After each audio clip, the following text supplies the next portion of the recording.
Cette semaine, les milléniaux. Vite, faut pas perdre leur attention! Musique, couleur, laser! Désolé, Louis, comme bien des gens, est rempli de préjugés par rapport aux milléniaux, mais aujourd'hui, on va voir s'il a raison ou non. Leur attention, vite! Un chat qui tourne en rond!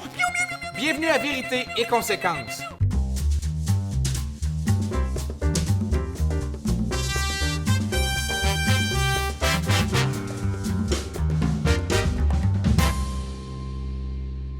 Commençons par dire que les milléniaux et la génération Y, c'est la même affaire. Il s'agit des gens nés entre 1980 et la fin des années 90, ce qui leur donne entre 18 et 35 ans. On va se le dire tout de suite, les jeunes, ils connaissent rien. OK, ça commence raide.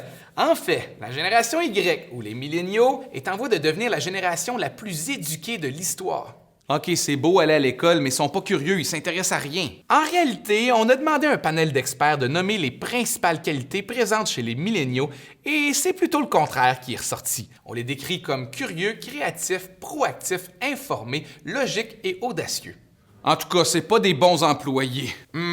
Selon un sondage du magazine Les Affaires, 88% d'entre eux se considèrent fidèles à leur employeur tout en étant conscients de leurs valeurs. Donc oui, ils sont prêts à changer d'emploi si celui-ci ne leur convient plus. D'ailleurs, les milléniaux, malgré leur jeune âge, ont déjà occupé en moyenne 4,5 emplois, tandis que la génération juste avant eux en a occupé 5,7 en 20 ans de plus. Ben, les jeunes, ils votent pas. Ça, c'est malheureusement vrai. Aux dernières élections, le taux de participation chez les milléniaux était d'environ 50 % tandis que chez les baby-boomers, il était autour de 75 %. Ils sont trop occupés à faire le sexe. Oh my God, que tu sonnes vieux! Non, mais c'est vrai, c'est rendu fou le sexe, là. J'ai vu des journaux qui organisent des concours de pipes dans les écoles. En fait, selon une étude de l'Université de San Diego, les milléniaux ont eu moins de partenaires sexuels que leurs parents avaient eu au même âge. Oui, nos parents ont fait l'amour avec plein de monde. OK, peut-être, mais maintenant, ils ont toutes leur première relation sexuelle à genre 11 ans. En réalité, l'âge de la première relation sexuelle n'a pas changé en 30 ans. C'est toujours en moyenne vers l'âge de 17 ans. Ou 21 ans pour ceux qui jouent à Donjon Dragon. Je te rappelle qu'on jouait à Donjon Dragon. Je le sais, on avait tellement hâte de faire l'amour. On aime croire que les jeunes pensent pas à l'avenir et ne font que consommer et s'endetter.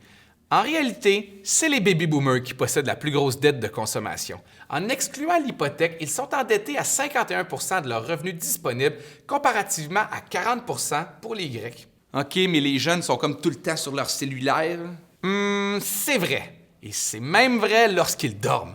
Ils sont 83 % à dormir avec leur téléphone à côté du lit, comparativement à 50 % chez les baby-boomers. Mais il faut dire que dormir avec son téléphone, ça peut être dangereux pour un baby-boomer. S'il sonne pendant la nuit, il risque de se le mettre dans la bouche, son dentier sur l'oreille, puis de répondre « Oui, allô? » Les jeunes, c'est des enfants rois puis sont jamais contents de rien.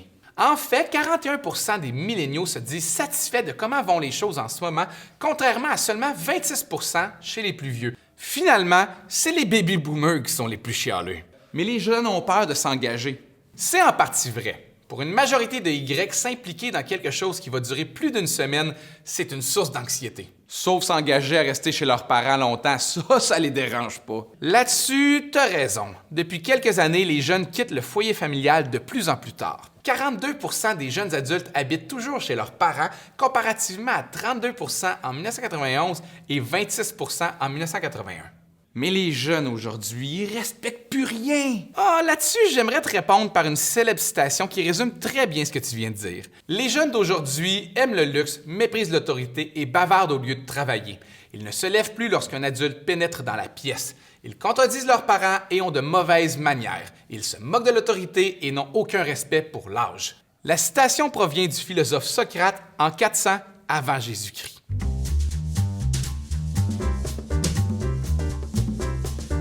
« 79 % des baby-boomers se considèrent des baby-boomers, tandis que seulement 40 % des milléniaux considèrent être des milléniaux.